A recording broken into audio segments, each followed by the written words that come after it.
Hey playa, summer's coming to an end, which means it's time to go back to school. Now for some of you, you may already be back in school, but for others, you're getting ready to get there. But there's one thing that everyone who's going back to school has in common, and that's dealing with back to school stress.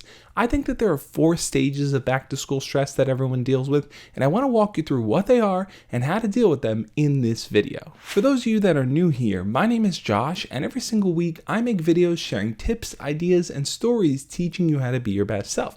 So if you want to learn and grow, hit the subscribe button and make sure to click on the notification bell. The first point of stress that you're going to have to deal with is the fact that summer is coming to an end. I know, no one wants it to end. Staying up late, waking up late, doing whatever you want, going on vacation to places, playing video games all day long, all of that's going to come to an end, and it's going to be replaced with schoolwork, socializing, and waking up early. Just the idea of going back to school can be super stressful. Your mind starts to think about all the new things that are coming your way. Having to start at a new school or having to start in a new grade, having to worry about SATs and high school exams and college preparation, or just even getting your degree and going on into the real world. Wherever you are, it's something you're going to have to think about this year, and now that summer's ending, it's a reality for you. Not to mention the fact that your free time is going to be cut super short now because it's going to get replaced by things like homework and tests and exams and studying and all this other stuff that's coming your way. No one wants to experience that, and it can cause a lot of stress, but there is a way out of that. I think it's simply looking at what you're gaining rather than what you're losing. What you're gaining is another opportunity now to socialize, to make new friends, to put yourself out there, to put your confidence on display.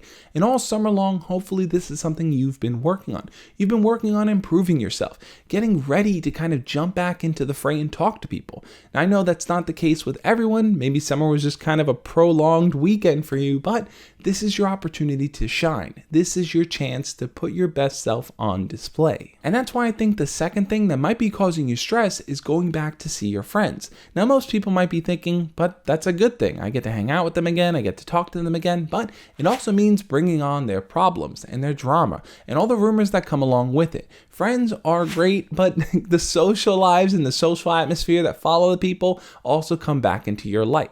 Over summer break, you might have enjoyed that personal time just for yourself, just to play video games and relax and to just do whatever you wanted to do without having to constantly be involved in the drama of other people's lives. But one thing that people don't really talk about when it comes to going back to school is not just seeing their old friends, but making new ones. This can be a really scary thing, especially if you don't know if any of your friends are actually going to be in your classes. You might be sitting somewhere by yourself, not knowing anyone, not having anyone to socialize with. And the idea of having to talk to a random classmate or just someone in the hallway, no, that's just impossible. Sometimes it's easier to just be by yourself, even if that's not really what you want to do. So when it comes to going back to school and seeing your old friends, it's important to set boundaries there. Know the type of things that you want to be involved in and know what you don't want to be involved in. For example, if someone comes to you immediately with drama or rumors or something like that, know that that's not the type of stuff you want to bring into the new year with you, and just do your best to kind of ignore it and avoid it at all costs. And when we talk about that fear of being alone in class and having to make new friends, remember guys,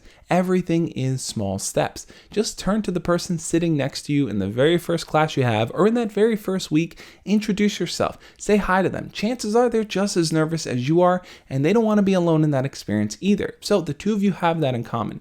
You're looking for companionship, you're looking for friendship, you're looking for someone to get through the school year with. Getting through the school year, just saying that reminds me of all the tests and exams and homework that's coming your way. That leads to the third point of stress here, which is dealing with schoolwork. There's so many things you're going to have to do this year, projects and assignments. It's going to feel a bit overwhelming at times. And going from having to do really nothing over the summer to having to do a lot is stressful. Plus, depending on the grade you're going into, that's going to dictate how much schoolwork you'll actually have.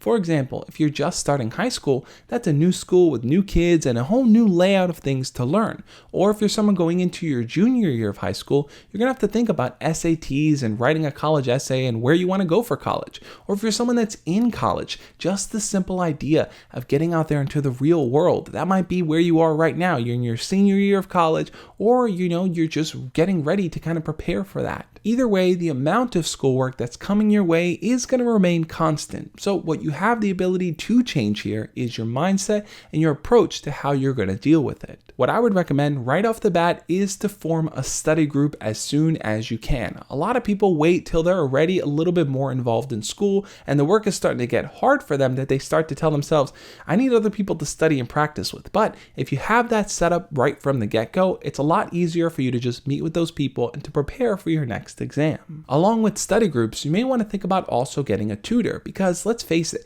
taking that foreign language class, which is going to go right over your head, or taking that next level of math might just feel a bit too much for you. And having a tutor to help you through it as you start school is going to make you feel more prepared as the year goes on. Trust me on that. It can happen very quickly. The amount of work you have to deal with will build up really fast and you'll just feel in over your head. So having someone that you can talk to, someone that you can work with, someone that's going to guide you through the experience of learning is the best direction to take. But who am I kidding? Let's not forget about the fourth major point of stress that I know a lot of you guys are dealing with, and that's seeing your crush again after summer break. Now look, maybe you got to a stage that you wanted to before summer began, or you just kind of didn't take that initial step and then summer kind of rolled along. You've had 2 months without talking to your crush.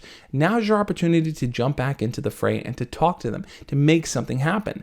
But that is super scary. You don't really know what you're getting yourself into when you start to talk to your crush at the beginning of the school year. Maybe things have changed for them. Maybe they view you in a different light. The key here is to focus on what you can actually do rather than what potentially could have happened. Remember, this is your chance to shine, to show your crush that you're now a more confident person who's ready to talk to them, who's ready to ask them out, who's ready to get to know them and spend time hanging out with them. But are you ready though? That's a conversation for a different day. Now that time has passed and you've been away from your crush for so long, you really have that opportunity to show a different side of you. So if you were kind of friend zoned before, or your crush kind of ignored you or didn't like you, you can kind of change their opinion. You could show them that different side and let them form a new opinion of you for the new school year. And that's only going to happen if you're willing to change your behavior and your approach towards your crush. If you do the same things that you've always done, you kind of give them those casual highs and you don't really start a conversation with them, then your crush is going to kind of throw you back into the same bucket that you were in last year,